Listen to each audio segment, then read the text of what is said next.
Hello everyone, Bob here. So today we're going to review Friday the 13th Part 8, Jason Takes Manhattan. And the only way to put this is that this is a low point for the series. It isn't good. There isn't a whole lot redeeming about this movie.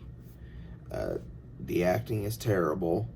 Harry Manfredini, who had composed the first 7 movies in the Friday the 13th franchise, stepped aside this time. And Fred Mullen came in to do the score for this one. Now, Fred Mullen, I believe, worked with Manfredini on Part 7, so you'd think it would be a little smoother transition than it is. I really didn't care for the music in this one. It could have been so much better, but it just wasn't. The music sounds wrong. Kane Hodder's back as Jason. That's a plus. There's a boat in it. I like boats. That's a plus, but that's about it. The vast majority of this film takes place on a boat.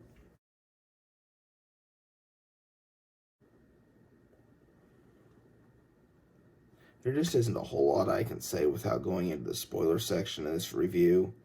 So I'm just going to go ahead and say, if you're a fan going through the series, watch it. Otherwise, it doesn't come recommended. I'm going to give it my final rating for this movie is going to be... The acting's bad, the story's bad, and there just isn't a whole lot redeeming for this movie. I know there isn't much here in this part of the quick review, but there really isn't a whole lot I can say without going into spoilers. So if you don't mind having spoilers and you haven't seen this, keep watching. Otherwise, turn it away. Go subject yourself to the torture that is Jason Takes Manhattan. And then come back. We'll be glad to have you.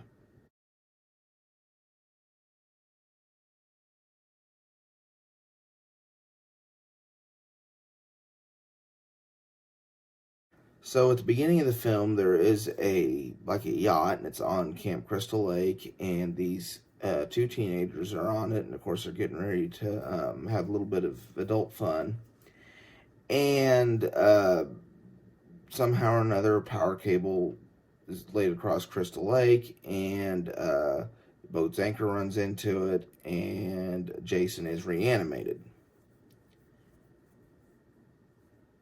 I don't know, that's seems kind of weird that there'd be a power cable laying across there and not disturb Jason, but it is what it is. He comes up and promptly kills the 2 of them.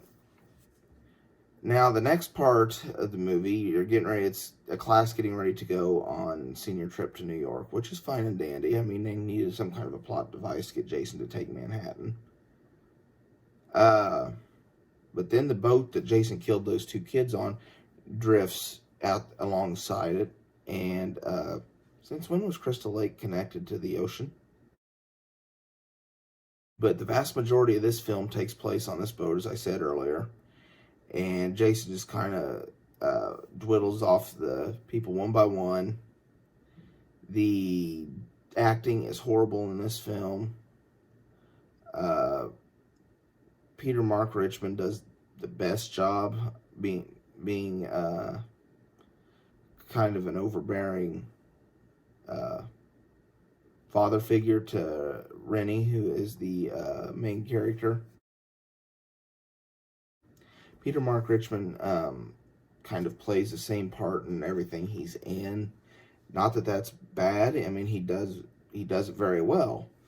But he's about the highlight acting-wise. Of course, Kane Hodder as Jason is good as always. Rennie has these visions of young Jason, and it's, I don't know, it's just the quality of the series, as good as the series was early on, these, even as recently as Jason Lives, New Blood was a step down, but this is a really big step down. Jason eventually makes himself known, and everybody splits up to go hunt for the killer, and a crew member accidentally gets shot by someone other than Jason. and it's just the ship sinks. They get in a lifeboat. They go to New York. Now, when they're actually to New York. Most of the scenes are disappointing, but most of the scenes aren't even filmed in New York. They're filmed in Vancouver, which I get it. It's expensive to film in New York. That's understandable. But maybe do a little bit better job. There's subway scenes. There's a chase in the subway. There's a chase in the sewer. There's a chase through a diner. Interesting fact. So Jason throws the diner owner over the counter and into the mirror and falls down. That diner owner is actually Ken Kersinger, who plays Jason in Freddy vs. Jason. So, cool fact there. Eventually, there's a final confrontation of Jason. It goes down in the sewer. There's toxic waste somehow. It turns him into a little boy. It's confusing. I don't think they knew what they were going for when they wrote it. I really don't. But there isn't anything really great to say about this movie. There's a whole lot of bad. It's just kind of there. The poster is a good part of the movie. The poster does look really cool. Both of them. The I Love New York, where he's slashing through it, and the one where the hockey mask is seen over the New York skyline. Favorite part of the movie, when Jason shows up in Times Square. Most of the New York stuff isn't what it's hyped up to be, but this, at least, Jason is in Times Square. And I do get a good chuckle out of when he kicks the boombox out from the street gang, and they threaten him, and all he does is show him his face, and they're like, "It's cool, man, it's cool," and they run off. I always thought that was kind of funny.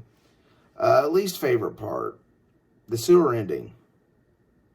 How that turns him into a little boy again, I don't know. I thought the visions that Rennie had when she kept seeing like young Jason and stuff, I thought that was all just kind of weird. Of course, I am watching a horror movie, I get it, but I'm not sure what that has to do with. I just didn't like it. I just didn't like that line of thought and the baby thing, and yeah, I don't know. It leaves a lot to be explained as how did it turn him back into a baby? And, they show the hockey mask floating down the thing. Of course, we know in the next one, Jason's back and going strong again, but they never really explain how he goes back. It's just, the whole thing is it's just a mess. Not that other horror franchises don't have their issues, they do, but this is a particularly problematic part of the franchise. Am I nitpicking it too much? Probably, but it needs it. It really does. Least favorite part, like I say, is the toxic waste thing turning back into a little kid. I don't get it. The death count in this movie, there are 19 people that die, 18 of which are on screen. Like I say, Fred Mullen took over from Manfredini. Most of the score seems alien to the rest of the Friday the 13th franchise. Not that it doesn't have its good points, it does, and I fully intend on adding the Waxwork record to my collection here later this year when it comes out. Although, truthfully, I'll get it anyway because I'm a subscriber, but that's neither here nor there. But it just feels so different. It's kind of hard for me to pick one part of it that I like. So I'm going to go with the song, Darkest Side of the Night by Metropolis. It's a good song. Of course, it feels very 80s, but that's okay. I'm a product of the 80s, and I happen to like stuff like that, so gets bonus points for me. Again, I give it a very low rating, 4 out of 10. If you're going through the franchise, each movie at a time, watch it. This is actually the movie that I was exposed to first in the Jason franchise. Granted, I wasn't but 8 years old the first time I saw it, but I